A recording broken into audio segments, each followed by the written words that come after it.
En esta conversación de hoy hemos convocado a personas involucradas en la problemática de género. Me cuido de usar la palabra especialista, son personas involucradas en pensamiento y en acción en los temas de género, y nos interesa tener justamente una reflexión común sobre cómo está afectando el escenario mundial de la pandemia a la problemática de género.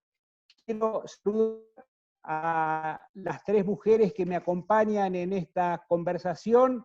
Comienzo con Mercedes Olivera, desde México nos está contactando. Ella es doctora en antropología y fundadora del Centro de Derechos de la Mujer de Chiapas. Bienvenida, Mercedes. Contesto, sí. Buenos días, mucho gusto a todos. Qué bueno que estamos en comunicación. Muy bien. Saludo a una querida amiga. Ella es socióloga, escritora, dirige la Secretaría de Cultura y Comunicación de la Universidad General Sarmiento. Hola, María Pía López. Tenés el micrófono Hola. apagado. Ahí está. Lo que suele ocurrir, ¿no? No terminamos Claro, de aprender estas cosas. ¿Cómo están? Bien, muy bien, bienvenida. Y por último, a otra querida amiga, docente de esta casa, Alejandra González. Ella es doctora en filosofía y coordina el posgrado de estéticas contemporáneas latinoamericanas. Hola, Alejandra. Hola, ¿qué tal? Buenos días a todos. Buenos días, mucho gusto. Muy bien. ¿Qué tal, Mercedes? Un gustazo. Bien, comencemos. Se decía que esta pandemia, que tiene a la mitad del mundo aproximadamente en cuarentena, iba a ser una enfermedad igualatoria, una enfermedad democrática, podríamos decir, porque enfermaba a ricos y a pobres, porque enfermaba a hombres y mujeres. Al correr de los días nos vamos dando cuenta que no pareciera ser que no es tan democrática e igualitaria, o que trae problemas que son lejanos a la igualdad y a la democracia. En Argentina, por ejemplo, vemos cómo avanza de manera acelerada el contagio en villas de emergencia. Vemos como en Brasil también, en las favelas o en las zonas pobres brasileras, avanza a ritmo acelerado. Y también nos enteramos que en Argentina, desde marzo a ahora, ha habido 36 femicidios, y que lo que se calcula que en México ha sucedido desde marzo hasta ahora son cerca de 160 femicidios. Por lo tanto, la primera reflexión que me gustaría que compartamos es justamente si esta crisis en realidad ha atenuado o acelerado las desigualdades y las injusticias que vivíamos en el mundo normal. Mercedes, te invito a iniciar esta reflexión, por favor. Listo. Sí, nosotros tenemos además una población indígena muy grande, ¿no? En donde la violencia se acrecienta por el aislamiento, por la pobreza, ¿verdad? Por la falta de condiciones para vivir bien. Entonces, las formas de violencia de género, pues son muy frecuentes y muy fuertes, ¿sí? Muy difíciles de cambiar porque se consideran en muchos lugares como parte de la cultura misma, ¿sí? Es decir, que están tan arraigadas las formas de violencia como formas normales de relación, ¿sí? Que es muy difícil hacer conciencia y que las mujeres reaccionen para defenderse y para rechazar esas formas de violencia, ¿sí? Una pregunta, ¿cómo está afectando particularmente en la zona de Chiapas el coronavirus? ¿Hay alguna situación especial a considerar en esa región?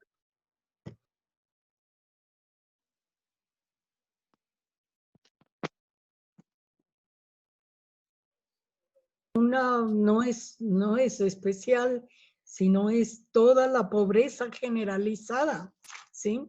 Que no es una situación especial, sino es permanente. Y esto realmente es una base, ¿verdad?, que fomenta las relaciones conflictivas en todos los sentidos y sobre todo al interior de las casas, ¿sí? Y como tenemos una población indígena aquí en Chiapas muy grande, pues tenemos el problema de que se considera como parte de la cultura indígena la subordinación de las mujeres, ¿sí?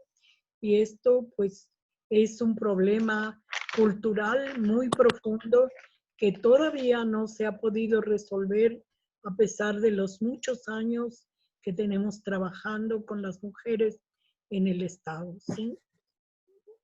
Ya iremos a que relates algo de ese trabajo, pero quiero cederle la palabra a María Pía. ¿Cómo ves esta agudización de los fenómenos de maltrato, de femicidio a partir de la situación de aislamiento social que estamos viviendo?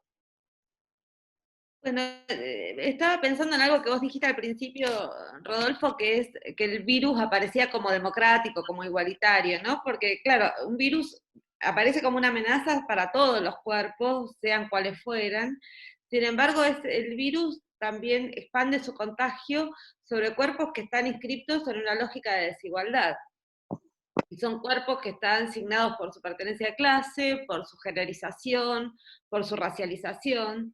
Y ahí, en esa trama de desigualdades, donde esos cuerpos están muy marcados por esa pertenencia a la desigualdad, me parece que hay que pensar el funcionamiento de la enfermedad. Lo que está pasando hoy en las villas de emergencia o en los barrios populares en la ciudad de Buenos Aires es bien claro, en el sentido que se produce una suerte de gratificación de cierto tipo de cuerpos.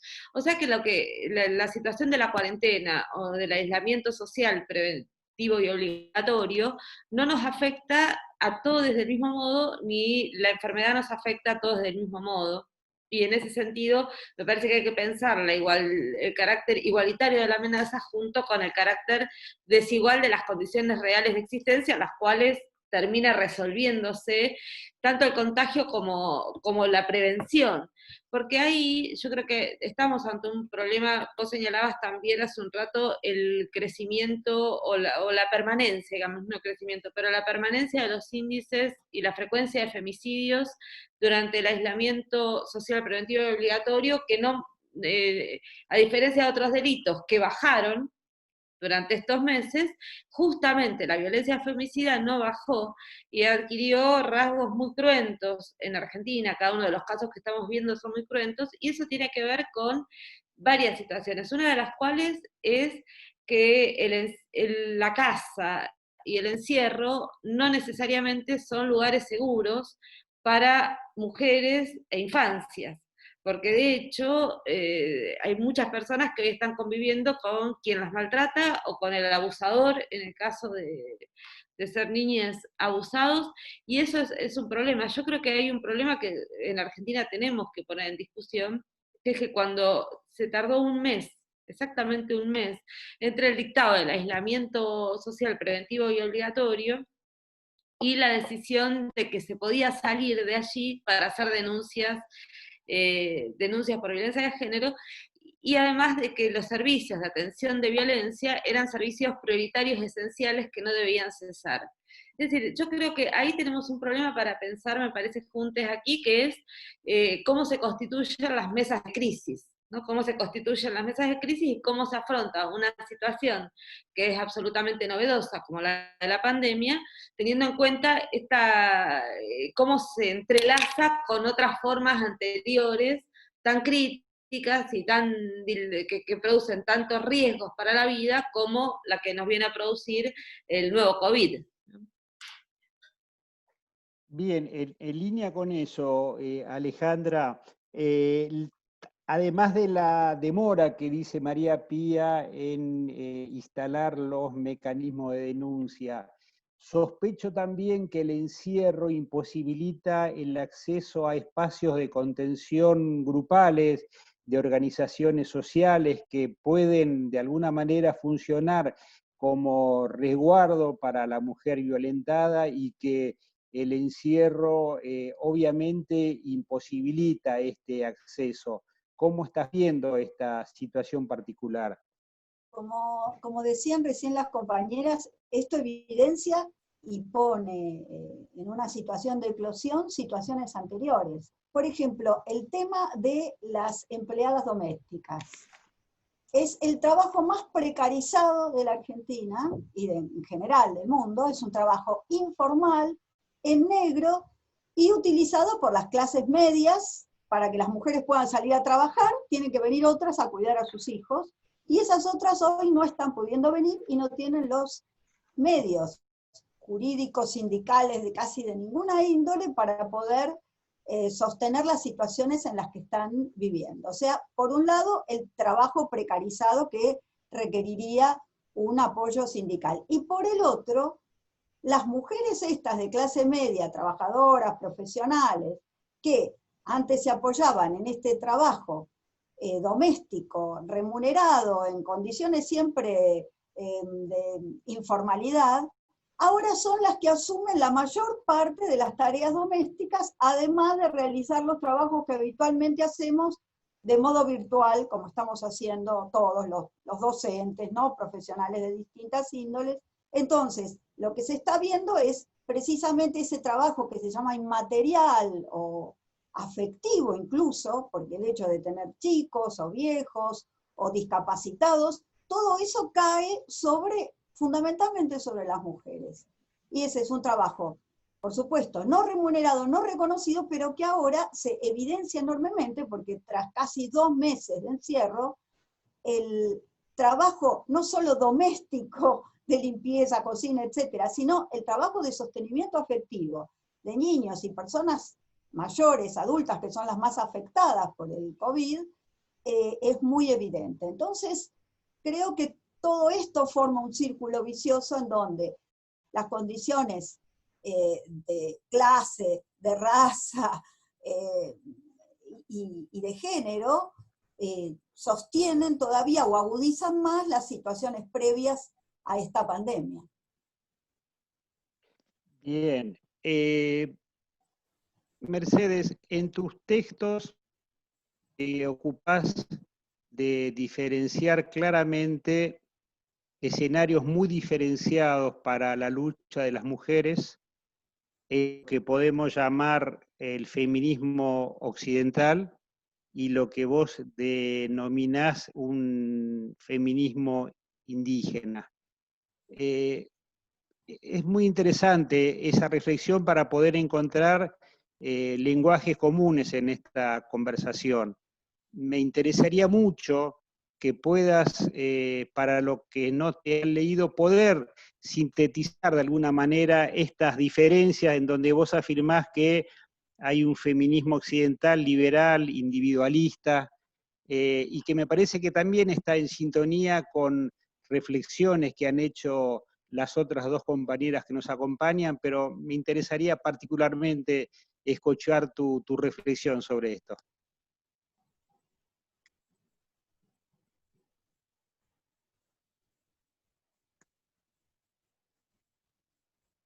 Es muy interesante pensar que la cultura influye fundamentalmente en las formas de cómo se viven o cómo viven las mujeres la violencia, ¿sí? En el caso de Chiapas, las mujeres indígenas se consideran de ellas mismas, ¿sí?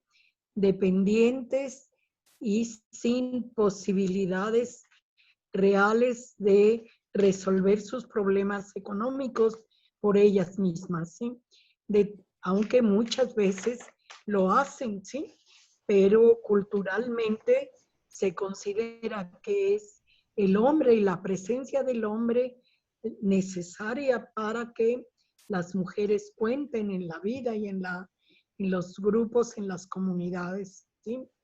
Esto es un indicador de la forma de subordinación que se vive como un elemento estructural en la cultura de las mujeres, en la vida de las mujeres. Es muy interesante cómo muchas mujeres indígenas de aquí, de los Altos de Chiapas, ¿sí? Son quienes sostienen la casa, ¿sí? Y sin embargo, se sigue considerando a los hombres como los jefes de la familia, como los poderosos, como los que mandan, ¿sí? Es decir, esta concepción de sometimiento de las mujeres es un elemento eh, muy metido en la cultura, forma parte de la cultura indígena como algo fundamental, ¿sí? Y esto es algo que, pues hasta la fecha, no hemos podido hacer o cambiar totalmente, ¿sí? Se ha trabajado mucho en este sentido, pero las condiciones mismas culturales en las comunidades, ¿sí? Reproducen el sistema permanentemente, ¿sí? De tal manera que es muy difícil encontrar la forma de cambiar eh, el pensamiento y las formas de relacionarse al interior de las familias y de las comunidades indígenas.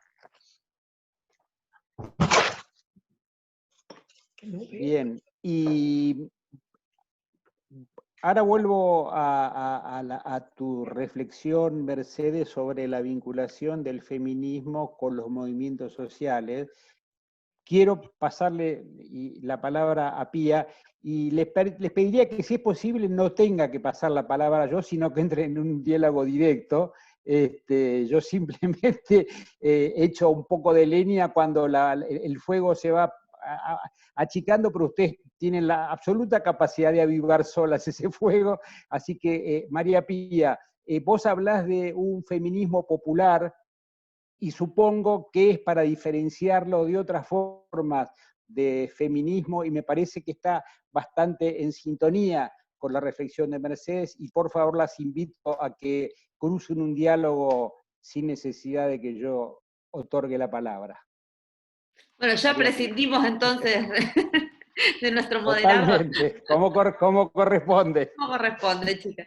No, me parece que efectivamente hay algo que en lo que estaba señalando recién Mercedes y que también encuentro en lo que venía diciendo Alejandra, que es la necesidad de pensar una perspectiva del feminismo que no sea individualista, liberal, pensada desde los sectores medios, sino también pensar, me parece, en esa otra dimensión que se va estableciendo y que tiene que ver con lo que Alejandra señalaba hace un rato de las cadenas de cuidado, de cómo incluso para que la autonomía de algunas mujeres para acceder al mercado de trabajo, a la esfera pública, a la producción intelectual, requiere de otras que se hagan cargo de esas otras, de las tareas domésticas y del cuidado, pero que necesariamente estamos en un momento en que no podemos pensar los feminismos desde una perspectiva solo de los derechos de cada una por separado, sino que hay que reintroducir todas esas otras cuestiones y pensar todas esas otras cuestiones en relación a la trama de lo común. A mí me parece que este momento, no sé cómo lo verán las compañeras, pero que es un momento, por lo menos en Argentina, donde la pandemia pone en escena esa cuestión de los cuidados y la centralidad de los cuidados. Y al poner en escena la cuestión de los cuidados a las personas que están enfermas, la cuestión a las personas que son lo que se llama población de riesgo por edad o por patologías preexistentes, el cuidado de las infancias, pero también lo que está apareciendo con mucha claridad me parece que es la cuestión de los cuidados comunitarios, ¿no? Y ahí creo que si eso se está pudiendo desarrollar como se está haciendo en muchos barrios, donde son los activismos, las organizaciones sociales las que encaran el tema de los cuidados sanitarios, pero también la asistencia alimentaria, como está ocurriendo en muchos casos, y la composición de esa fuerza militante es fundamentalmente femenina. La mayoría son mujeres, me parece que si eso es posible, y es posible de ser activado en una situación de emergencia tan velozmente, es porque viene de esa trama anterior, ¿no? De mucho ejercicio comunitario, y lo que suelo llamar feminismo popular es precisamente a esa trama de militancias, ¿no? Y esa trama de militancias que a veces no se dice a sí misma feminista. En los últimos años igual ya empezó como a reconocerse cada vez más claramente en relación al feminismo, pero puede no decirse de ese modo y sin embargo podríamos llamarla, entender que cultiva un feminismo estratégico y un feminismo popular, en tanto desarrolla prácticas de autonomía y prácticas de ejercicio de cuidado de lo común y de defensa de los derechos y la capacidad de emanciparse de las mujeres. Bien. Está abierto el micrófono. Ale, ¿querés? Sí, acuerdo con lo que dicen las compañeras, que este es un tiempo también de gran experimentación, porque la situación en la que estamos sometidos es tan límite que me parece que podemos usarlos para dar cuenta, por ejemplo, de la enorme importancia de eso que llamamos trabajo afectivo. Yo creo que en este momento tenemos toda la experiencia de pasar 4 o 5 horas por día hablando por teléfono con nuestros alumnos, con nuestros compañeros, con los más viejos de mi familia, porque yo estoy también 62 años en edad de riesgo, pero con mi madre, con mis tías, es decir, con la gente más grande que necesita mucho apoyo. Ese trabajo afectivo, que es muy sororo, que es muy de las mujeres, que nosotros lo tomamos como una condición innata prácticamente, y que sabemos que ha sido construido de modo histórico, por supuesto, porque se inventó el ama de casa, se inventó el instinto materno y se inventó toda esta cuestión de que las mujeres somos las responsables del trabajo afectivo. Yo creo que ese trabajo, más allá de la economía, es el que está sosteniendo hoy psíquicamente las estructuras modulares en las que estamos encerrados en los barrios comunitariamente o en el aislamiento de las casas más burguesas, como en las que vivo yo, pero que implican necesariamente un lazo. Y eso me parece que es algo que debemos poner muy en valor en este momento, porque de eso nos estamos ocupando para sostenernos en todo el tiempo que nos resta. Y esta comunidad sorora de las mujeres, que muchas veces permanece silenciada por el productivismo fálico, bueno, creo que ahora es un momento de revalorizarlo. Bien, revalorizamos, pero me sigue preocupando la idea de la normalidad y la posibilidad de aprovechar esta emergencia, este parate, para poder repensar esa normalidad. El movimiento feminista, ni una menos, la viene pensando claramente, y la pregunta es si se abre una posibilidad de una reflexión más ampliada sobre esto, o si en realidad lo que venimos haciendo es una reproducción acentuada, vuelvo al caso de los femicidios, de la violencia hogareña, de aquellas prácticas que en el mundo normal se venían desarrollando. Yo Sin embargo, le escucho a Mercedes y noto en ella que no hay una percepción de momento especial, como por ahí sí estamos percibiendo, no sé, en Argentina, que hay un parate generalizado, que empiezan a pensarse cómo va a ser el mundo después de esta pandemia, y percibo, por ahí me equivoco, Mercedes, que lo que vos ves allí es una continuidad sin una situación tan crítica como la que por lo menos percibimos desde Argentina.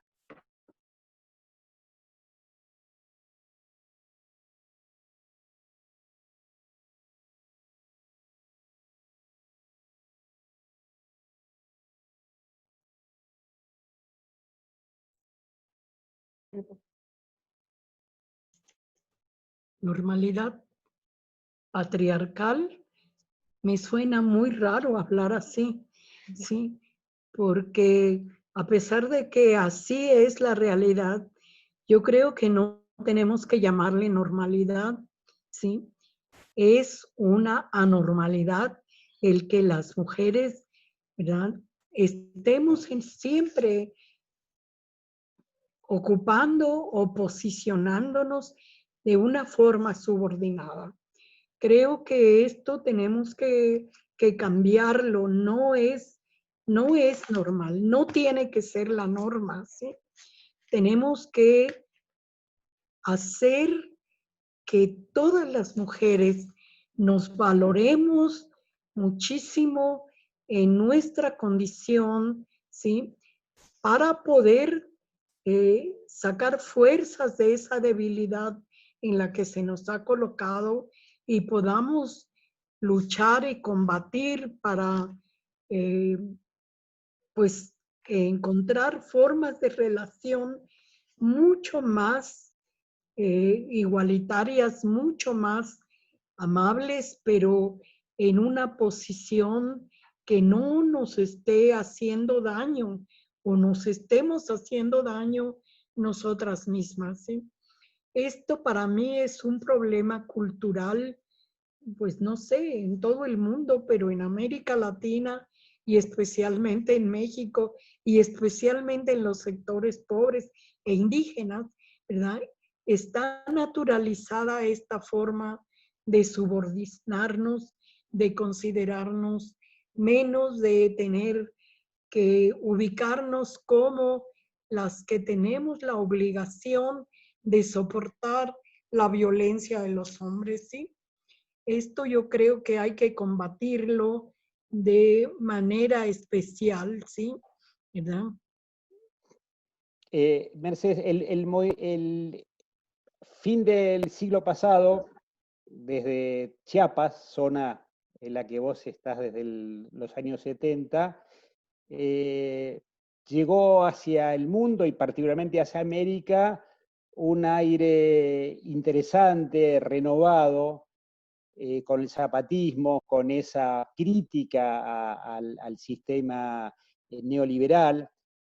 Ahora, vos contás que en los primeros años se discutía el rol de la mujer subordinado y que en un momento empezó a tomarse conciencia de esto.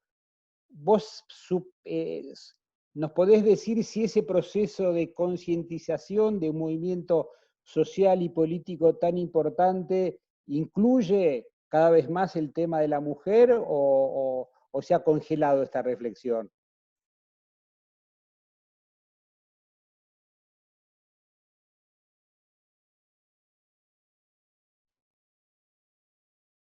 Sí, el zapatismo desde sus inicios, ¿verdad?, ha reivindicado el poder de las mujeres, ¿sí? Y el derecho de las mujeres a rechazar la violencia. Esto ha sido muy importante porque en las comunidades indígenas, parte de la cultura es esta subordinación heredada por siglos y siglos donde las mujeres tienen que mostrar su obediencia como parte de la forma de ser mujer, ¿sí? Y de aceptar la violencia como la forma normal de relacionarse con los hombres, ¿sí? ¿Verdad? Y esto yo creo que el zapatismo lo ha transformado, lo ha denunciado como algo que tenemos que desaparecer, ¿verdad? Planteando el derecho de las mujeres a vivir una vida sin violencia de ninguna naturaleza, empezando por la violencia de las carencias, de la pobreza, de la desigualdad social, ¿sí? ¿Verdad? Pero también de la desigualdad de género ante los hombres, ¿verdad? Que viviendo la misma condición de pobreza se sienten superiores y dueños de la vida de las mujeres, ¿verdad? En la cultura indígena esto es muy frecuente. Entonces, combatir estas formas culturales no es fácil, ni ha sido fácil. Tenemos muchos años de hablar en las comunidades de la igualdad y del derecho de las mujeres a vivir una vida sin golpes, sin violencia, ¿sí? Y todavía hay mujeres indígenas que piensan que si no les pega el marido es porque no las quiere, ¿sí? Y esto es algo que está asumido, ¿verdad? De generación en generación, ¿sí? Y que pues va implícita esta posición subordinada de no valorarse las mujeres a sí mismas, ¿sí? Y de no exigir el derecho a vivir una vida sin violencia. Y esto es, aquí en Chiapas se vive como una forma cultural muy acendrada y muy difícil de cambiar. Bien. A mí me gustaría volver un minuto sobre el tema de la normalidad que apareció y que Mercedes dijo, bueno, que cómo sería normal volver a eso que se le llama normalidad, o tenemos que pensar de otros modos. Y recordaba una idea que leí hace poco de un artículo de Flavia Costa, que me pareció muy interesante, que ella decía que había que pensar la zoonosis que produce esta pandemia como un accidente normal. Es decir, así decía, accidentes normales son los accidentes que en cierto momento del desarrollo de la tecnología, de las formas de vida, de la explotación de la naturaleza compartida como un conjunto de recursos que tiene que ver con la lógica de acumulación de ganancias, tiende a producir accidentes. Esos accidentes están dentro de la normalidad, aunque parezcan su interrupción. Eso me parece interesante porque hay que pensar, me parece también, que esta crisis que estamos viviendo a partir de la zoonosis se inscribe también en una lógica de una crisis civilizatoria más amplia, y que es el modo en que la lógica de acumulación de capital está poniendo el mundo ante el abismo de su propia reproducción, o de la imposibilidad de reproducir sus propias condiciones de existencia, y pone en riesgo todas las formas de la vida.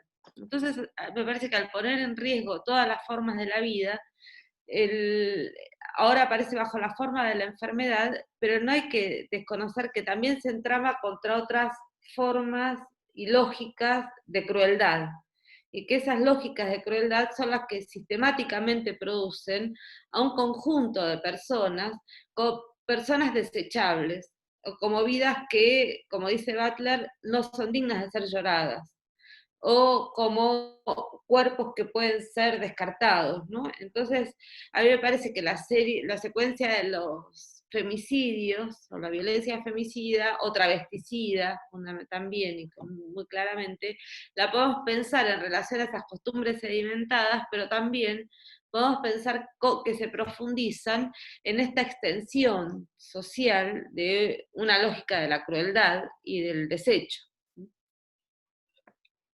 Sí, vos decís en un artículo, el aporte de los feminismos es poner en escena que ninguna vida es desechable. Exactamente. ¿Y cómo ves esto, Alejandra, de Es que estamos digamos, discutiendo constantemente esto, qué cuerpos no importan, qué población es superflua, para decirlo en términos de diversas filósofas, mujeres. Cuando se discute también el tema carcelario, se está hablando de esa población, es superflua. Cuando se discute el tema de las villas miserias o barrios informales, o con el eufemismo con que se lo quiera llamar, pero también se está diciendo, bueno, hay que acercarlos a ellos, pero esta enfermedad aparentemente la trajeron los turistas que vinieron de Europa, no la gente que está muriendo ahora en las villas miserias. Sí, creo que coincido con Pía en que esto es un problema de pensar quién es superfluo y quién no, pero es un laboratorio experimental en el que estamos, del que podemos salir por derecha o por izquierda. Creo que habría que extremar nuestra capacidad de comprensión de este fenómeno y después nuestra capacidad de acción para pensar qué otros nuevos tipos de relaciones sociales podemos generar a partir de esta crisis, que bueno, esta zoonosis o como se lo quiera llamar, pero creo que más allá de la intencionalidad de los agentes gubernamentales, acá están probando hasta dónde es capaz de obtenerse más plusvalía de estos cuerpos encerrados y aislados que somos.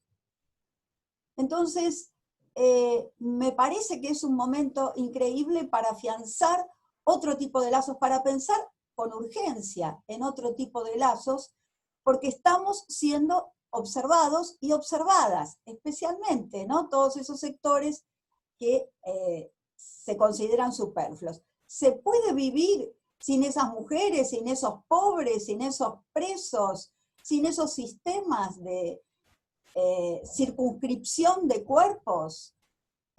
¿O de qué manera hay que tratarlo? ¿De qué manera rendimos más en esta lógica del capital y su rentabilidad? Yo creo que ese es el gran experimento al que estamos siendo sometidos. Bueno, veamos qué podemos hacer. Hay prácticas solidarias, sororas, que están llevándose a cabo y que me parece que se pueden recuperar, pero todavía hay mucho que pensar, y creo que esta incertidumbre es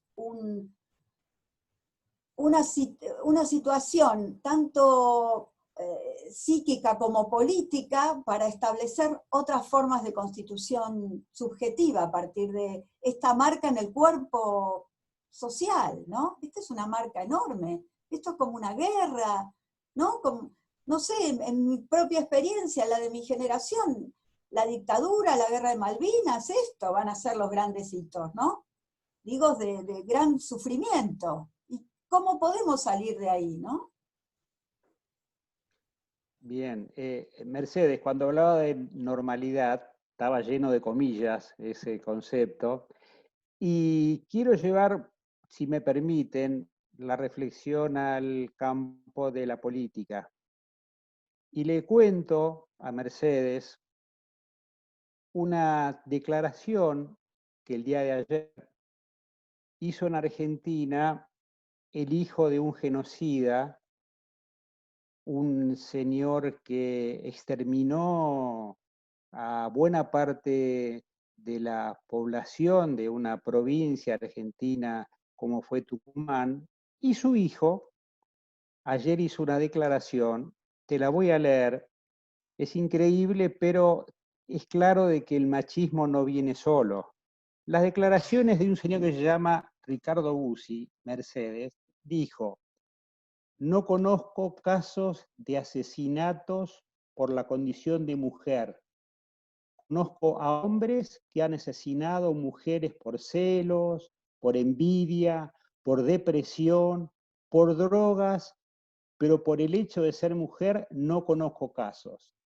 Es la negación del machismo más exacerbada hacia la violencia de género, y me parece, vuelvo, que no hay la condición de machistas muchas veces, yo diría que la mayoría, está ligada a una condición ideológica, política, y ustedes en México tienen un vecino muy cercano que puede dar cuenta de todos estos atributos de derecha, represivos, machistas, que es el presidente de la gran potencia del norte. Ustedes cuando en los 90 producen, como decía, este corte, justamente era el año en que se firmaba el Tratado de Libre Comercio entre Estados Unidos y México. ¿Qué estás viendo en la realidad política hoy mexicana con López Obrador en relación a poder avanzar hacia procesos de mayor igualdad, de mayor inclusión y de mayor respeto de las diferencias?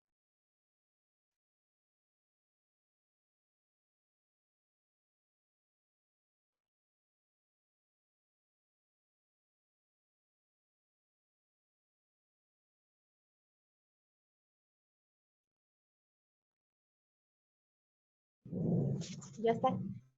Bueno, pues es muy difícil poder analizar lo que el presidente ha dicho, porque a veces sorprenden sus declaraciones, ¿sí?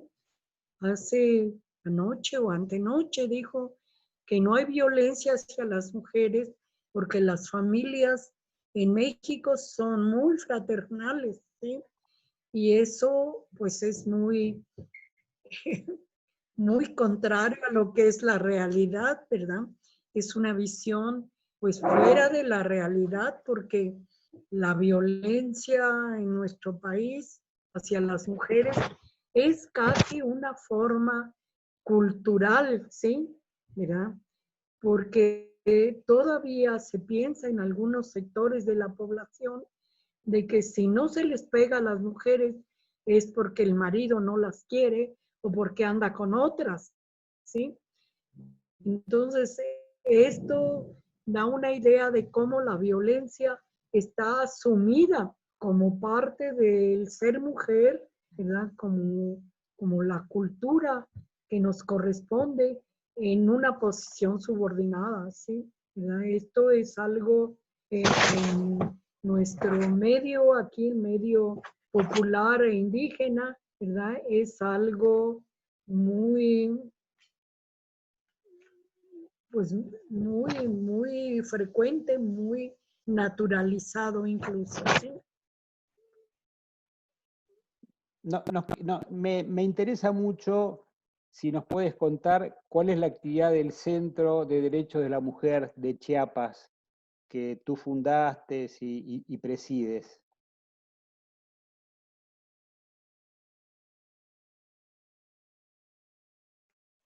El Centro de Derechos de las Mujeres aquí en Chiapas, pues precisamente se ocupa de trabajar con las mujeres para que ellas analicen su realidad, ¿sí? Y encuentren que la violencia no es la forma natural de ser para las mujeres, ¿sí? ¿Verdad? Y que la violencia son elementos de conflictos que nos están colocando a las mujeres en una posición de subordinación, ¿verdad? Y de desconocimiento de nuestras capacidades, ¿sí? Y de colocándonos en una posición de gran vulnerabilidad. Esto es, a ver, muy difícil para mí de explicar porque forma parte de esta cultura del machismo mexicano, ¿sí? Que para mí es algo muy especial en el sentido como de que incluso se considera como un elemento de orgullo, ¿sí? Para, para los hombres, para el dominio que los hombres establecen hacia las mujeres, ¿sí? Que tiene que ver con la relación también y el reconocimiento de los hombres como propietarios de la tierra, como propietarios de los recursos y como propietarios se sienten de la vida de la esposa y de los hijos, ¿sí? ¿Verdad? Esto es una cuestión que ha costado mucho no solamente combatir, esto todavía no se resuelve, sino que se identifique como un problema, ¿sí?, en la cultura de las comunidades indígenas, ¿sí? ¿Cómo se quiebra esa cultura, ese atavismo, esa relación tan anclada ancestralmente? ¿Cuáles son las estrategias, Mercedes?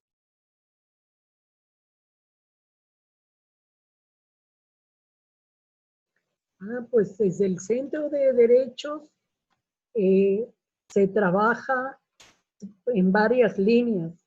Una es cómo las mujeres se tienen que revalorar en sus condiciones y en sus posibilidades. Otra es cómo tienen que valorar su trabajo dentro de la casa en relación a los hijos y en relación al marido, ¿sí? Y otra más es cómo las mujeres tienen que valorar sus derechos en relación al gobierno y a las instituciones, ¿sí? ¿Verdad? Todo esto son elementos que se están trabajando desde el Centro de Derechos, ¿verdad?, para lograr que las mujeres se asuman como dueñas de sus vidas y del derecho de vivir una vida sin violencia, ¿sí? Porque se naturaliza la violencia y no solamente se naturaliza, sino se consideran todavía que si no te pega el hombre es porque no te quiere, ¿sí? Es decir, cómo culturalmente se justifica esta violencia, ¿sí? Bueno, Gracias, gracias, Mercedes. María Pía, vos en algunos textos has escrito que no es el varón el enemigo en este combate, pero que sí implica algún tipo de peligro. Amplia esto si sos tan amable. Digamos, lo que yo quería señalar es que lo que está en discusión no es tanto contra las personas, varones, sino contra el sistema de relaciones que establecen un cierto tipo de prácticas, de modos de hacer, de conductas que definen binariamente qué es ser varón, qué es ser mujer, y establecen entre esas dos relaciones, entre esos dos lugares, una relación de sumisión.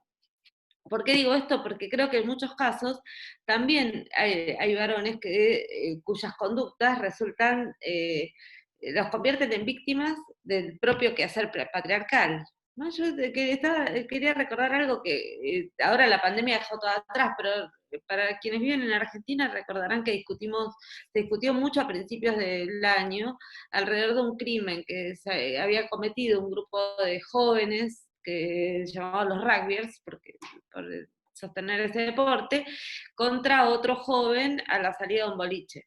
Bueno, esas prácticas, que son de afirmación de la virilidad por medio de la humillación de otro cuerpo, por medio de, a veces es una humillación que feminiza al otro cuerpo violándolo o para ejercer un poder sobre él, es algo que está dentro de lo que serían las prácticas rutinizadas y normalizadas de construcción de lo masculino. Yo creo que muchas veces los jóvenes son víctimas, aunque tengan más privilegios que las jóvenes. En ese sentido, digo que no estamos discutiendo contra los varones, sino contra un tipo de régimen y de norma sexogenérica que los construye como agresores para poder definirse como varones. Y que al construirlo como agresores, construye en el otro polo a las mujeres como objetos, como cosas, como propiedad que pueden ser sometidas y dañadas. Bueno, esa es la relación que me parece, por eso me parece que siempre hay que insistir en que estas cuestiones no se deben tratar en términos punitivos y en términos de expansión de las penas y de la lógica carcelaria, sino con una idea mayor de prevención y de transformación a mediano plazo de las relaciones sociales. digamos, porque si no, y ahí es donde la educación sexual integral y todas las lógicas de prevención y de transformación de la subjetividad resultan fundamentales, porque si no, podemos meter agresores presos, pero vamos a seguir produciendo socialmente el tipo de masculinidad o de virilidad que se reconoce como tal solo se agrede, ¿no? Y me parece que lo que decís, María Pía, es muy relevante, y también me parece que en ese polo de la victimización de la mujer también hay que construir otra perspectiva en que haya una potenciación de las mujeres, una potencia en el sentido de crear nuevos espacios, y que esta valorización de la que hablaba Mercedes de las mujeres no sea solo en términos reivindicativos y de derechos únicamente, sino de la potencia creadora que tenemos en esta condición, ¿no? En esta condición, no en este carácter, sino en esta condición de lo femenino. Me parece que ese punto, que es un poco el corrimiento del lugar de la víctima, es esencial en este momento. Nos daría una proyección política, nos da una proyección política. Digo, cuando podemos establecer la agenda política, qué es lo que queremos que se trate, ahí no estamos en un lugar de víctima, nos estamos ubicando como agentes de la transformación política, y eso yo creo que es el lugar que nos compete, ¿no? Es decir, participar. Digo, para molestar un poquito, que parece que estamos todos tan de acuerdo. Digo, Rodolfo, en vez de invitarnos a todas estas mujeres a hablar sobre el tema de feminismo, invítanos en las otras reuniones donde hablan todos varones sobre el resto de los temas. Porque si no, tendrías que hacer lo siguiente: invitar a los varones a hablar sobre varones y a nosotros a hablar sobre filosofía, arte, literatura. Digo, por ejemplo, eso en nuestro plano sería un poco desmarcarse de ese lugar, ¿no? Me parece, para todos. Puedo corregir, Alejandra, esta es la cuarta reunión, solo en una tuvimos la desafortunada presencia solo de varones. En el resto eran mesas y seguirán siéndolo. Quizás solo viste la primera, pero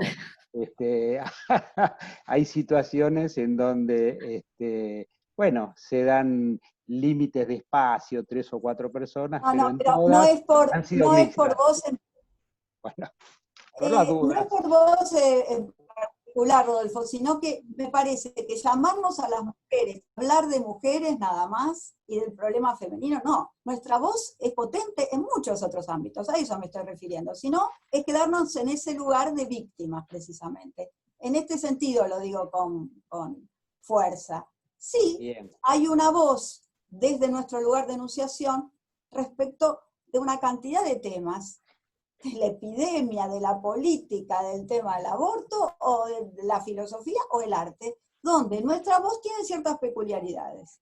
Y eso me parece que es una potencia que nos saca de cualquier espacio de victimización.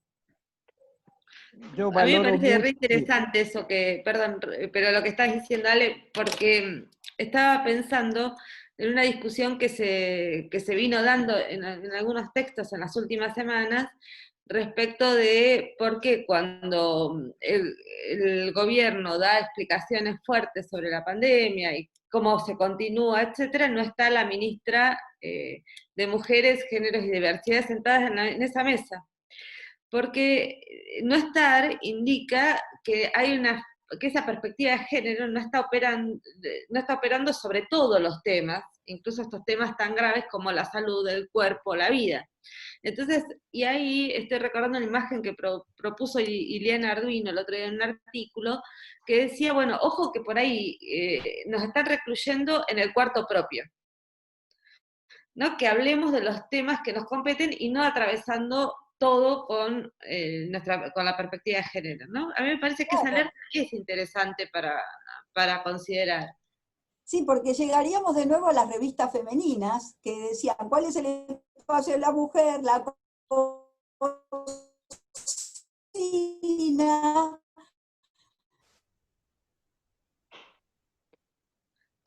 En la orden patriarcal y la congelaron a Alejandra.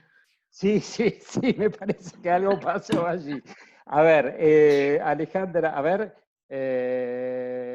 Mercedes, no escuchamos. Sí, ¿escuchás ahora? Se cortó se congeló Lo que Alejandra. decía A ver, ahí Alejandra, ¿volvés? un A ver. poco irónicamente,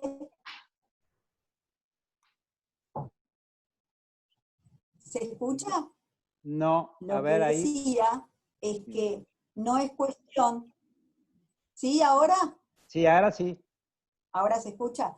Lo Sí, que sí. decía es que no es cuestión de agregar a las viejas revistas femeninas, donde nos ocupaban a las mujeres con el tema de la cocina, la jardinería y la decoración de interiores, y agregarle ahora la legalización del aborto. O sea, no es que tenemos temas sesgados o temas propios de los que las mujeres nos dedicamos. Digo, aquí, y es socióloga, yo estoy en el campo de la filosofía, tengo que decir cosas sobre eso que implican mi mirada de mujer o no binaria, o como la querramos llamar, y que no necesariamente se tienen que centrar en temas solo de lo que se denomina la agenda feminista. Totalmente de acuerdo. No me pongo ese sayo, no se pone orillera ese sayo. Están convocadas como pensadoras y militantes de una causa, por lo tanto, como sujetos activos. Y que me parece que, nada, estoy de acuerdo con vos en no transformar en una sección más de la revista del corazón. ¿Estamos de acuerdo? No es este el objetivo de esta conversación. Y en línea con eso, le quiero preguntar a Mercedes, ¿cómo influye en las problemáticas del feminismo indígena, como lo llama, el fenómeno de la revolución feminista que podemos decir se está produciendo en los países europeos, americanos? ¿Cuánto influye en este trabajo que hacen ustedes sobre las mujeres en la comunidad chiapacense?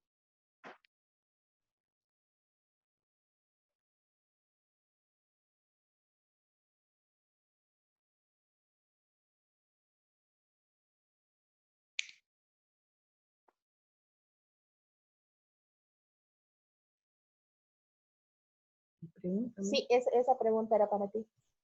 A ver, yo no sé si las mujeres indígenas, por lo menos en Chiapas, no hay mucha conciencia de cómo piensan y cómo viven las mujeres europeas, ¿no? Su realidad es una realidad, a ver, muy difícil, de mucha pobreza, de mucho esfuerzo para poder sobrevivir, y tienen un mundo, ¿verdad?, que no les permite conocer, ¿verdad?, toda la dinámica internacional y las diferentes culturas que existen. Están en Chiapas, todavía tenemos lugares en donde las mujeres viven un aislamiento cultural muy grande y están todavía sometidas a un trabajo doméstico tan violento y tan fuerte que no hay ni tiempo, ni interés, ni formas culturales que les permitan ubicarse en realidades y posibilidades diferentes, ¿no? Esto es parte del trabajo que tenemos que hacer en el Centro de Derechos, ¿sí? ¿Verdad?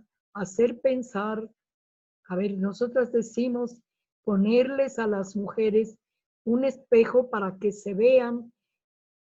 vean sus propias vidas comparadas con las vidas de otras mujeres, ¿sí? Y puedan ellas entender que no necesariamente tienen que estar en una posición subordinada, ni entender la subordinación como parte de la cultura indígena, ¿sí? Esto es un trabajo y un esfuerzo que hemos hecho para que las mujeres a través de esto puedan valorar sus propias capacidades, sus propias posibilidades, ¿sí? Pero realmente la realidad y las carencias que viven son tales que la subordinación es una subordinación de género, pero metida en la subordinación estructural de la cultura indígena, ¿sí? ¿Verdad? Que es muy difícil de, de sobrepasar para poder resolver los problemas solo de la violencia de género hacia las mujeres. ¿Verdad? Hay que resolver la violencia social y la desigualdad social que viven los pueblos indígenas para que puedan mejorar realmente sus formas de relacionarse y de vivir, ¿sí? ¿Verdad? ¿Qué quiero decir? Que no son casos individuales, ni son casos sencillos, ni es cosa nada más de conciencia para luchar contra la violencia, sino es un problema de transformación social y cultural de la posición en que históricamente se les ha colocado, ¿sí? Es un problema para mí muy complejo.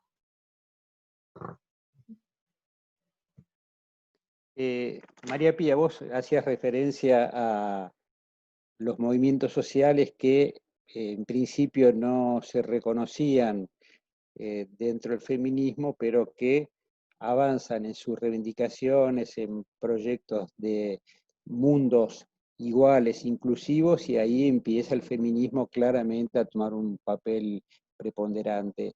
¿Ves ese cruce entre distintos reclamos? Yo recuerdo que hace un tiempo estuvo Fray Beto en la Universidad de Avellaneda dando una conferencia y comentaba que su trabajo era explicarles a los ecologistas que el problema de las mujeres era su problema, explicarles a los desocupados que el problema de los ecologistas era su problema, y explicarle también a las mujeres que el problema de los ecologistas, de los desocupados y de la marginación también era su problema.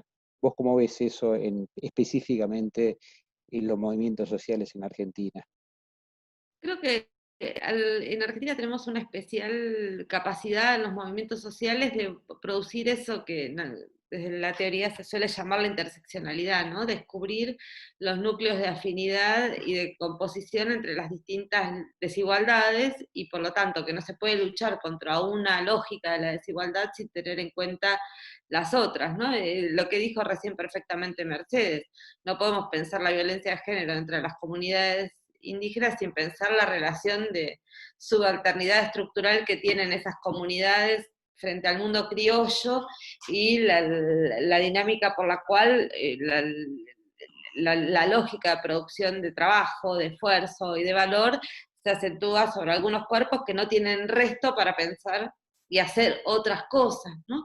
Bueno, ese es el dilema de la explotación. Yo creo que hay algo que decía que en Argentina me parece que está muy felizmente cruzado en algunas experiencias políticas, que es saber que cuando, por ejemplo, la Unión de Trabajadores de la Tierra plantea otro tipo de agricultura, eso es un reclamo dentro de los feminismos. Y que cuando los feminismos plantean el reconocimiento del carácter común del trabajo, eso también tiene, y de la renta comunitaria, eso está hablando de los movimientos desocupados también. Es decir, me parece que hay algo que, por eso creo que es algo por lo menos particular de este momento de nuestros movimientos sociales, que tienen una capacidad de hilar las cuestiones y de no pensar ninguna de las desigualdades separada de las otras. Pero digo esto y al mismo tiempo que eso requiere como mucha alerta, ¿no? Estemos todos pensando todo el tiempo y señalando los problemas, etcétera.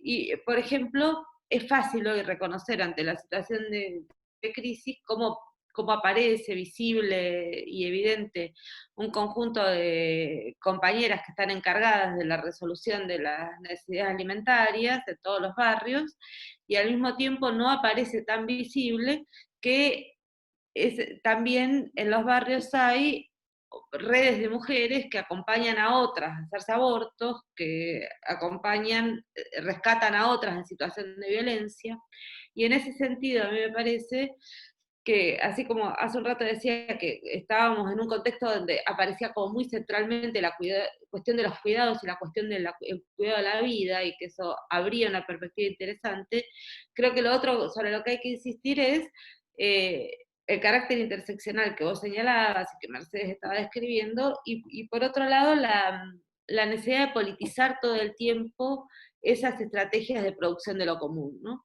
Y cuando digo politizarlas es cuando se hace una olla, o sea, se resuelven necesidades inmediatas que tengan que ver con la salud o con el hambre, saber que al mismo tiempo eso se hace en pos de otro horizonte, y ese horizonte es el de la transformación social. A mí me parece que si mientras persista abierta la pregunta por la transformación social y por la articulación entre los distintos planos de la desigualdad, entonces los movimientos sociales tienen una enorme perspectiva, ¿no? Tienen la capacidad de ser los agentes como decía un poco Alejandra hace un rato, no ser quienes hablan la voz de las víctimas, sino los que postulan una agenda de creación política y social. Vos te referías... Me gustaría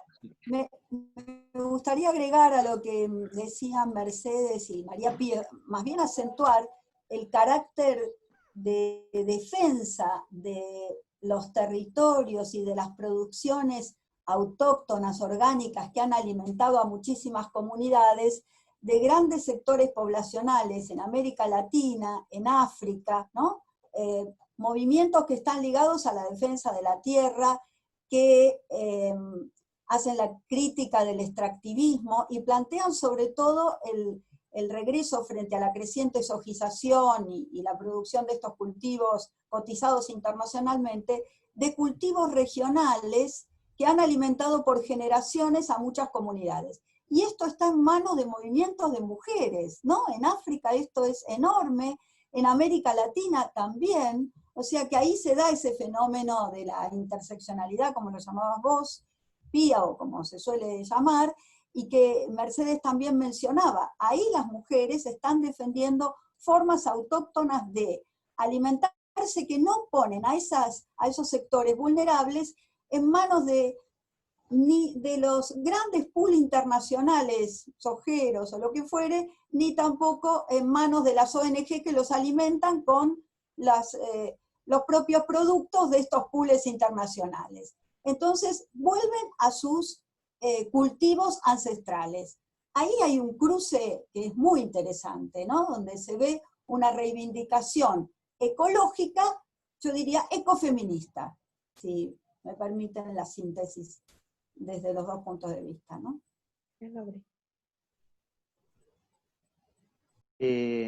Mercedes, se habla acá de justamente procesos de producción, la relación, vos decías, de mujeres que sostienen el hogar y hombres que siguen siendo los jefes.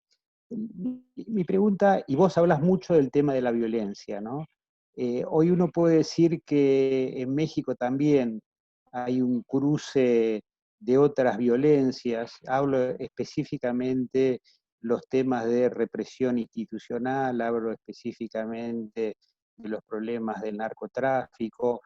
¿Cuánto afecta toda esta problemática específicamente a las mujeres en las comunidades indígenas hoy en día?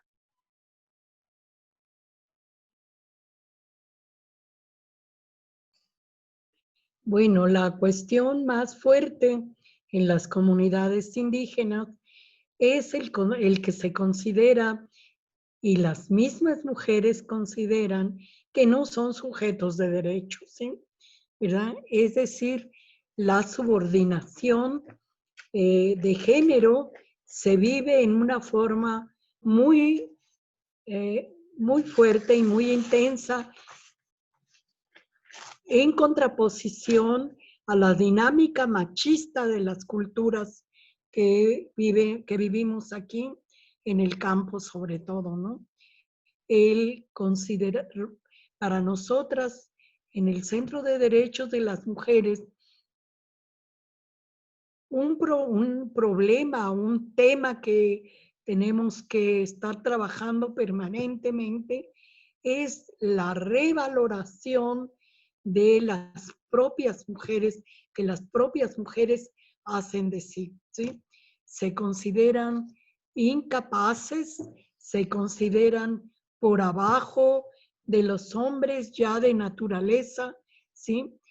Y esto está muy ligado a las formas culturales indígenas que no reconocen la igualdad. Bueno, son culturas colonizadas más bien. Yo diría no son indígenas, sino son indígenas que han sido colonizadas y que han sido subordinadas socialmente durante muchos siglos, de tal manera que las mujeres desconocen sus propias capacidades y desconocen los derechos que pueden, que ellas tienen derecho a ejercer, ¿sí? Esto es algo muy interesante, el que las mujeres reconozcan que tienen derecho a tener derechos, ¿verdad? Es una lucha permanente en las comunidades indígenas por esta devaloración de su ser como servidoras de los hombres permanentemente, de origen, ¿sí? De nacimiento. Entonces, esto es algo que hay que cambiar y que todavía no logramos hacer, ¿verdad? Esta revaloración de las niñas, ¿verdad? Porque desde que nacen, si nace un niño, es motivo de fiesta, de regalos, le llevan a la mamá su atol porque se lo merece, etcétera, etcétera. Si nace niña, esto no vale, ¿no? Entonces, esto es socialmente algo que no hemos podido transformar en las comunidades indígenas, ¿sí? Permanece esa forma de devaloración de las mujeres porque las mujeres solamente van a poder estar en su casa, no aportan al trabajo agrícola, supuestamente, aunque sí, ¿verdad? Todas las mujeres trabajan y muchas veces más que los hombres, ¿verdad? Pero es una concepción que culturalmente se ha reproducido y que da una preferencia a los hombres desde su nacimiento, desde los cuidados que se tienen cuando son niños, ¿verdad? Y de lo que se espera de ellos también. Entonces, esto es algo que hay que transformar todavía y que no hemos logrado muchos avances en esta autovaloración que necesitan las mujeres indígenas en nuestras realidades. La pregunta era esta también.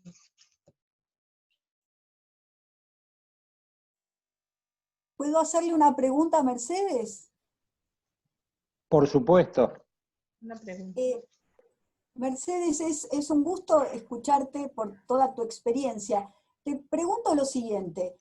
¿Hay algo en que los movimientos feministas blancos occidentales hayan podido colaborar en la lucha que llevan ustedes adelante o no han entrado en un contacto fructífero?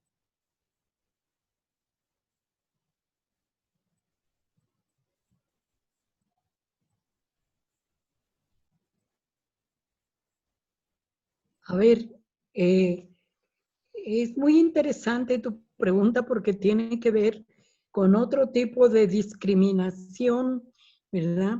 La discriminación no es nada más de clase, sino es una discriminación cultural hacia las indígenas y los indígenas. Esto ha sido un problema fundamental en la realidad de Chiapas, ¿sí? Que está afectando pues toda la vida de las comunidades y que, a ver, está como siendo el pretexto de la naturalización de la violencia hacia las mujeres y de su reproducción, ¿sí? Esto es algo muy interesante porque desde que nace, si nace un niño, la mamá merece su caldo de pollo, se le hace fiesta, etcétera. Si nace niña, es algo que no conviene y sobre todo los padres rechazan mucho, ¿sí? ¿Verdad? Puras viejas tienes, le dicen a la mamá, ¿sí? Entonces, es parte de una cultura discriminatoria, ¿sí? Hacia las mujeres que tiene raíces muy profundas que yo ubico desde la colonia, ¿sí? ¿Verdad?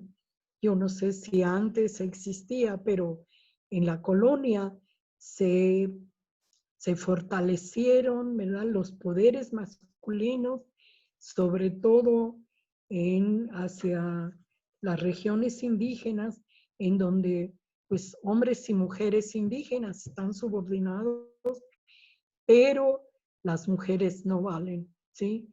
Los hombres son los que son dignos de la atención y de las políticas públicas, ¿sí?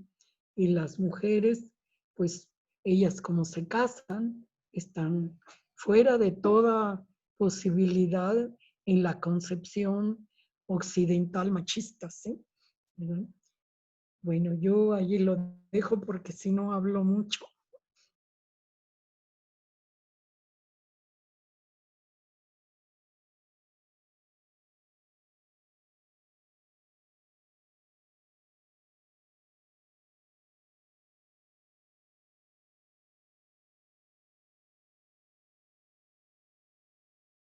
Una influencia.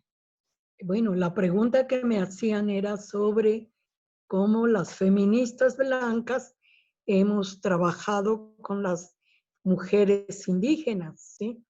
¿Verdad? Yo creo que ha sido un proceso muy largo y no ha sido fácil, ¿sí? Porque muchas veces las mujeres feministas hemos tomado una posición de superioridad, ¿sí? Ante a la población, ante las mujeres indígenas. Y muchas veces, ¿verdad?, se ha tratado de imponer formas y valores que no corresponden a su cultura, ¿verdad? Con el pretexto de que dejen de estar subordinadas, queremos imponer, ¿verdad?, nuestra cultura occidental. Y esto es algo que no se vale, podemos decir, ¿verdad? Porque las culturas indígenas tienen sus propias dinámicas, sus propios valores, ¿verdad? Sus propias formas de concebir la vida y de vivir la vida también. Entonces, y esto para mí es una riqueza, ¿verdad? Que no podemos desconocer imponiendo nuestras formas de vida y nuestra cultura, como si nuestra cultura no tuviera violencia, como si nuestra cultura fuera lo mejor, ¿no? Bueno, esto ha sido un problema muy fuerte aquí en Chiapas, donde la población indígena pues no es la mayoritaria, más o menos es la tercera parte de la población, pero de todas maneras, ¿verdad?, tienen una gran riqueza histórica que no tenemos las mestizas, ¿sí? Que no tenemos formas propias de ser y de vivir, sino pues es la cultura occidentalizada, mestiza, ¿verdad? Entonces, si no sabemos respetar y distinguir y valorar las formas culturales de ellas, ¿verdad?, pues estamos imponiéndonos, estamos colocando en una posición de conquistadoras, ¿sí? ¿Verdad? Y esto, vamos, que tenemos que cuidarlo muchísimo, ¿no? Y no es fácil, ¿verdad? Muchas veces con muy buena intención estamos tratando de mejorar la vida de las mujeres, pero en eso estamos imponiendo, ¿verdad?, formas mestizas, formas nuestras sin respetar la cultura, ¿sí? Yo lo ¿Algo? vivo como un gran reto, ¿sí? Ya lo creo. ¿Algún comentario sobre esto o pasamos un poco a la agenda? Que en realidad, ¿cómo imaginar una agenda post-pandemia? ¿Qué imaginan? Estamos en el ámbito, en el espacio de quizás la utopía, quizás el proyecto político, quizás las ganas, y me gustaría ir cerrando con justamente ir definiendo cuáles serían las agendas que deberíamos impulsar cuando volvamos a la calle. María Pía. Bueno, qué difícil esa, ¿no? Sí, para cerrar. ¿Qué agenda? No, porque yo creo que hay algo de este momento que tiene que ver con que es un laboratorio de formas, de nuevas formas del trabajo, de la enseñanza, de los vínculos, que es lo que está transcurriendo con el aislamiento, y que puede dar lugar a formas más graves de explotación, seguramente, pero también que es un campo de batalla, ¿no? Y que estamos dando una discusión en este momento sobre los días que vendrán después de la pandemia. Que sea tan difícil de aceptar, por ejemplo, un impuesto extraordinario, de imponer un impuesto extraordinario a las grandes riquezas en este momento, es porque se sabe que cualquier cosa que se haga ahora genera precedentes, del mismo modo que la baja de salarios genera precedentes, o la privación de derechos y el despido de personas. Entonces, pareciera así como hoy decíamos de la paradoja de que parecía que el virus era igualitario, pero se asienta sobre desigualdad, también está esta otra paradoja, me parece, que es que parece que hubiera una unidad frente al virus, una supresión de los antagonismos sociales, porque estamos todos como en guerra, como se usa en el lenguaje bélico, contra el virus, pero en realidad hay una disputa formidable respecto de cómo se va a salir de la situación configurada por la pandemia y cómo se la va a narrar también y cómo se la va a interpretar. A mí me parece que todo eso está junto, ¿no? La interpretación y las políticas que nos vamos a dar. Si no me pongo distópica y me pongo utópica, que respecto a las formas de salida de la pandemia, creería que algo importante que está pasando ahora es el descubrimiento de esa materialidad de la vida en común y de cómo no hay posibilidades de salir de una situación crítica en términos absolutamente individuales, sino que cualquier resolución de nuestra propia vulnerabilidad individual requiere el compromiso y el vínculo y la trama con muchas otras personas. Ese descubrimiento, que es el carácter colectivo y cooperativo, siempre es así, pero la pandemia y el contagio lo vuelven inmediato y lo vuelven súper claro, que solo hay salida colectiva. Entonces, si solo hay salida colectiva, me parece que lo otro que abre es dos puntos, dos cuestiones más. Una, esto que decíamos de la valorización de las personas cuyos esfuerzos están destinados fundamentalmente a ese hacerlo común, que no son ni los más ricos, ni los millonarios, ni los poderosos, sino que es una trama viva comunitaria que existe, afectiva, deseable, que existe y está construyendo vida todo el tiempo. Y finalmente lo otro que me parece que puede ser un elemento de este laboratorio, de esta disputa en la que estamos a la pandemia, que es un tipo de vínculo entre las instituciones públicas y el activismo social, ¿no?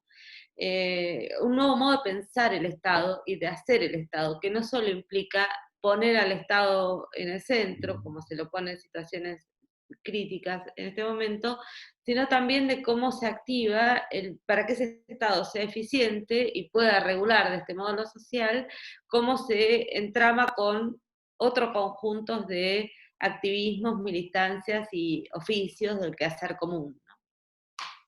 Bien.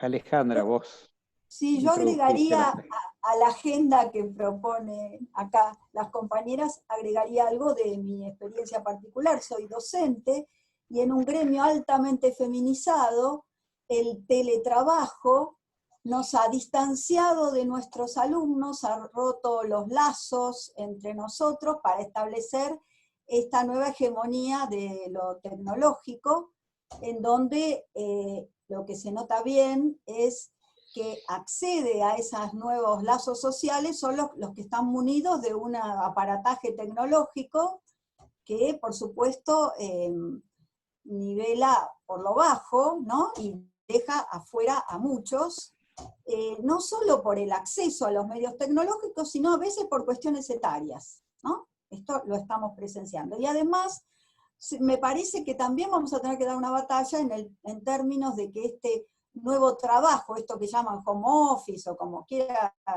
llamarse, esclavitud a domicilio, implica la expansión de la jornada laboral sin límite y una confusión entre el ámbito de lo público y de lo privado, en donde especialmente las mujeres, le damos de comer al gato, hacemos la comida para la familia, hablamos con la tía Rosita y damos una clase de filosofía, todo al mismo tiempo, durante 14 horas por día. Yo creo que francamente es enloquecedor y creo compartirlo con muchos, con muchas sobre todo.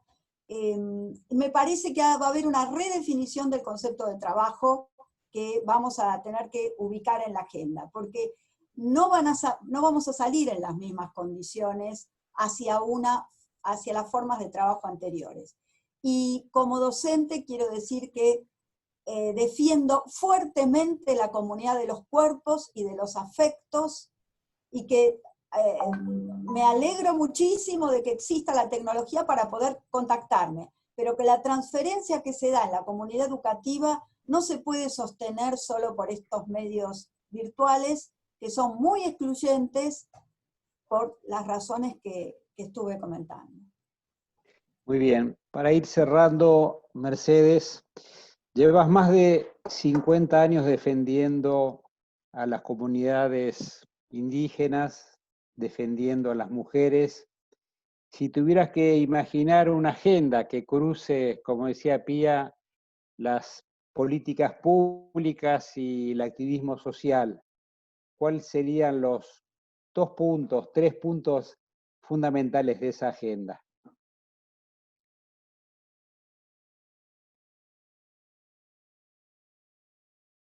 A ver, es muy interesante tu pregunta porque yo creo que depende también de la forma o de la política o la posición política que adoptamos, ¿sí? ¿Verdad? Yo pienso que no es el gobierno ni la gente de fuera la que va a transformar la situación de las mujeres, sino son las propias mujeres, somos las propias mujeres las que podemos transformar nuestra situación. Entonces, trabajar con ellas, con este respeto a sus propias formas de ser y de pensar, es algo fundamental, ¿sí? Es decir, que los cambios no los tenemos que promover de fuera, sino son ellas mismas quienes tienen que promoverlos, definirlos y ejercerlos, ¿sí? ¿Verdad? Porque de otra manera nos estamos colocando en la posición de conquistadoras, de blancas que tenemos la razón, ¿sí? Y esto yo creo que es, a ver, la manera en que hemos actuado por siglos de los siglos, ¿sí? Considerar a las mujeres, en el caso nuestro, las mujeres indígenas y campesinas, como las ignorantes, las que no saben, las que no pueden, ¿sí? Y esto es algo muy equivocado. Buscar la forma equilibrada de poder intercambiar nuestros conocimientos, nuestras formas de ser y un poco propiciar los cambios que necesitamos, ¿verdad? Esto implica, a ver, un respeto muy grande y un reconocimiento muy grande al valor de las mujeres y de las culturas, de sus culturas indígenas, campesinas, ¿sí? ¿Verdad? Yo creo que muchas veces en el afán pues no sé, de ayudarles al desarrollo, a que accedan a posiciones menos difíciles de vivir, ¿verdad? Les estamos imponiendo cosas que no, a ver, que al mismo tiempo que imponemos, les están impidiendo desarrollar sus propias formas y culturas, ¿sí? ¿Verdad? Esto para mí ha sido una preocupación muy grande. ¿Hasta dónde, verdad, tenemos nosotras que impulsar un cambio sin imponer, ¿sí? Y respetando las propias formas culturales de los grupos indígenas? Esto yo creo que es un reto, porque hasta donde yo puedo ver, ¿verdad? Cuando las mujeres cambian, cambian hacia nuestra cultura mestiza y no hacia el desarrollo de sus propias formas de vida y sus propias culturas. Vamos, que esta dinámica es una dinámica social, no solamente es algo de nuestra política feminista, ¿no? Pero yo creo que esto implica que tenemos que luchar contra las formas culturales de la dominación, pues patriarcal, cultural, occidentales, que nos han impedido a muchas poder conservar nuestras propias formas y nos han colocado en una posición de cultura occidental generalizada, ¿sí? Y yo creo que, pues las que podemos, estamos cerca de las indígenas, tenemos que cuidarnos mucho de estas formas de imposición cultural y de no respeto a las propias formas y culturas indígenas. Respetar la diferencia, qué difícil, qué tarea, no solo en relación a los movimientos indígenas, sino a toda vinculación con lo popular. Respetar la diferencia y no fabricar espejos en donde intentemos que se copien de nuestros modelos. ¿Alguien quiere agregar algo más para ir cerrando? A Pía la veo con ganas. No, quería agregar algo a lo que decía Mercedes recién, que me parece bien interesante eso de cómo, porque tiene que ver con lo que decíamos antes, cómo reconocer el estatus de sujeto de todas las personas a la hora de que viven en una sociedad, ¿no? Sino colocarlos de ese modo como objetos de una asistencia, objetos de una transformación, objetos de una iluminación, siempre lleva ese riesgo de actuar, me parece, como dice Mercedes, como conquistadores, ¿no? Entonces, ahí a mí me parece que, o conquistadoras, que uno de cuando charlábamos de la agenda eh, abierta o deseable para el tiempo después de la pandemia, también tiene que ser, me parece, apostar a que nuestras instituciones sean capaces de ser más hospitalarias y generar más espacios de visibilidad para existencias bien diversas entre sí, y donde no estemos hablando de lo popular, sino que aparezcan las personas de origen popular hablando por sí, donde no hablemos de los pueblos originarios, sino que puedan aparecer las personas de los pueblos originarios hablando en su propio nombre, o donde puedan aparecer las compañeras travestis o transexuales hablando de su propio derecho a la diversidad, ¿no? Precisamente para mí es uno de los desafíos de las instituciones, cómo hacemos para producir esas condiciones de hospitalidad que nos volverían instituciones más felices y democráticas. No ser la voz de los que no tienen voz, sino darle la voz a los callados. ¿Sí? Claro. Muy bien. Bueno, les agradezco muchísimo. Ha sido una charla, para mí por lo menos, muy rica, muy esclarecedora y que deja abierto cantidad de temas. Solo con lo último que decía Mercedes podríamos hacer una charla de varias horas, cómo respetar la diversidad. Les agradezco mucho. El próximo jueves tendremos una charla sobre la emergencia y la educación superior en Latinoamérica. Y bueno, hemos cumplido con el objetivo, creo yo, de promover discusiones en medio de esta situación tan particular y poder visorar algunas formas de porvenir. Así que Mercedes, María Pía, Alejandra, muchísimas gracias y las despido. Gracias. Muchas gracias. Gracias a Adiós. ti. Gracias, Mercedes. También. Gracias. Chao. Chao, Mercedes. Chao, Suerte. Ale, chao, Ro. Hasta Chao. luego. Chao. Que